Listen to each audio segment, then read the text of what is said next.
a younger person that's under 45. If you're over 45, your growth hormone, even if your growth hormone goes up 10 times the level, you're still back to a 50-year-old level. I mean, your growth hormone just is tiny at age 50 and 60 compared to it was in your 20s.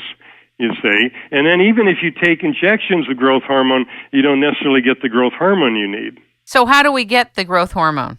You have to go through an entire anti-aging program with diet, with exercise, with replacement of the other hormones that are needed. With replacement of thyroid. We talked about testosterone. Women with their estrogens, estradiol and progesterone, and estriol. Women really need estradiol and estriol and progesterone. And then once you do all that, then you get injections daily of a cocktail that I write about on this website, and it's injection that combines growth hormone with a polypeptide called IGF-1. And every day you take an HGH IGF-1 injection, and all of a sudden your body will assert itself to younger levels. All of a sudden you can do things that you couldn't do that you could do only 30 or 40 years ago. Isn't taking growth hormones still heavily regulated in the United States? Oh yeah, and again, I mean, you have to be over the age of 50, and you have to be properly diagnosed from a physician where they'll give you a stress test, and they'll diagnose you for what's called hypopituitarism. You have to be diagnosed for that. You won't get a hypopituitary diagnosis if you're, say, under 45. The same thing for testosterone. You cannot be prescribed to people under 45 unless they have testicular damage or something. You can't get that legally prescribed. The only people that do that under 45 are weightlifters, who often get it illegally. What about people that are weightlifting at 50, which is supposed to be really good for enhancing your bone mass and everything? Are you concerned about that? Yeah, they need some hormone replacement. If they don't get that, all you're doing is burning up your body. You're still having weight gain. Your body is still not performing. Often these people are overdoing it. They're over-exercising, which ages them faster if they're over-exercising. That's what I wanted to ask you about. And if you look at this book, there's this beautiful book by Bill Phillips. It's called Body for Life. Okay, and he has these dramatic photographs before and after. And if you look at these photographs, that some of especially the people that are over 45, and you'll see that the heavy exercise, and all of a sudden they have better muscles and they're leaner. But if you look at their face and hair, they've aged significantly. In 9 months, they've aged 5 or 10 years. And that's because the free radicals are eating them up, and they haven't done the hormone replacement, and they haven't taken the free radical scavengers they should. And so that if you don't even have to buy it. You go down to the bookstore, look at Bill Phillips' Body for Life book, and look at some of those photographs there, and you'll be shocked at the before and after photos that the body's improved. They look physically fitter, which they are, but they've aged significantly. Maybe 10 years they've aged in their face and their hair. When you heavily exercise without the right radical scavengers, you age dramatically. And another way to age dramatically, if you're a strict vegan and you haven't taken extra supplements, the special supplements like B12, for example, folate for vegans, you age faster than everybody else does. And I noticed you were also very specific about taking B12, that orally it doesn't go through to the rest of the systems as well unless you take it sublingually or you inject it or you take it through your nose, correct? Yeah, you have to take it through your nose or sublingually when you're over 45 or 50 again.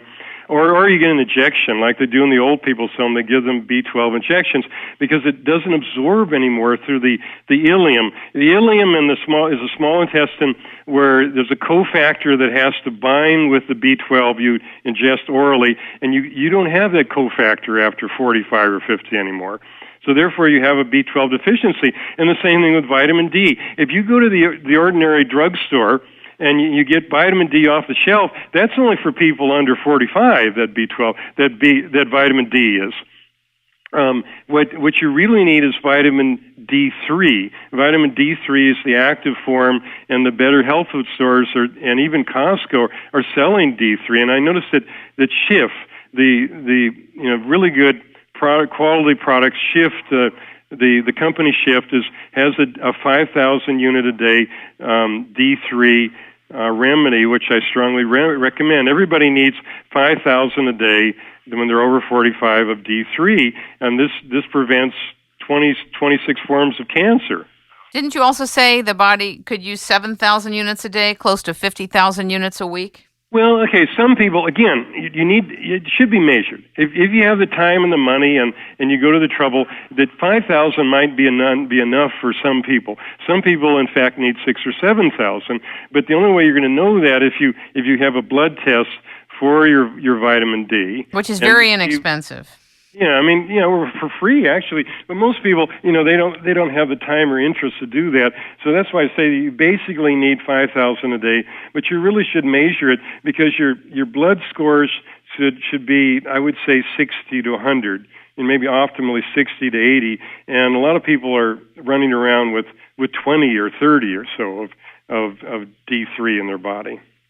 I want to talk about the fact that we have so many pollutants in our system that hibernate in the fat. And that if we were to, God forbid, have to eat our fat, many of us would die. Talk about that. I found that interesting. Oh, yeah. That's an interesting subject, especially from the days of leaded gasoline, where we had tetraethyl lead, and from the leaded gasoline, that absorbed into our fat. And if we diet significantly, if we fast and diet, then some of that comes out into the bloodstream again, and this is why we need some detox, especially if we're dieting and losing weight. We need to detox from these heavy metals. And one thing I found that's really interesting, that recently I was reading statistics on the types of cancers that people acquire, and it turns out that 60% of all cancers seem to be environmental, from what I've read. And why do I say that? Because 60% of all cancers have to do with the throat, the intestinal tract, the lungs, those areas that are in contact with the environment, with the air in the environment, with the food environment, and that gives us 60% of cancers. So you do, in fact, by living in a clean environment and eating clean food and making every effort to be as clean as possible with air and what you ingest in the way of food, then you do eliminate probably 2/3 of your cancer risk. When was it found out that the aluminum cookware impacted our ability to get Alzheimer's as one of the contributors? That goes back to my friend Johan Bjorksten. He's a Finnish scientist, and he moved to Texas.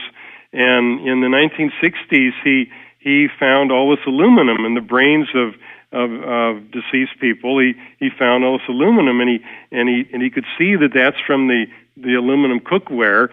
What happens is with the aluminum cookware, that's your cheapest cookware that you can buy is aluminum. And typically, if anything acid, if you cook any food with any sort of acid and any sort of citric juices or anything, then that aluminum will leach in to your food. And then eventually it'll arrive at your brain, the aluminum. And it was believed at that time, it's still believed, that aluminum can impact senility, can impact Alzheimer's, as well as other heavy metals. How do we get it out of our brains once it's there? Okay, well, aluminum you can't get it out of the brain once it's there. You can't do anything about that. But the other heavy metals, they can be removed from your brain chemically by chelating every day, chelating with various chelators. One of them is one chelator is EDTA. Most people know about EDTA. Garlic is another chelator, but they don't really reach the brain. The DMSA, a product called DMSA, available at Vitamin Research Products or VRP.com. You can buy the DMSA and you can chelate out with the DMSA the heavy metals like the leads and the cadmium and the mercury out of your brain.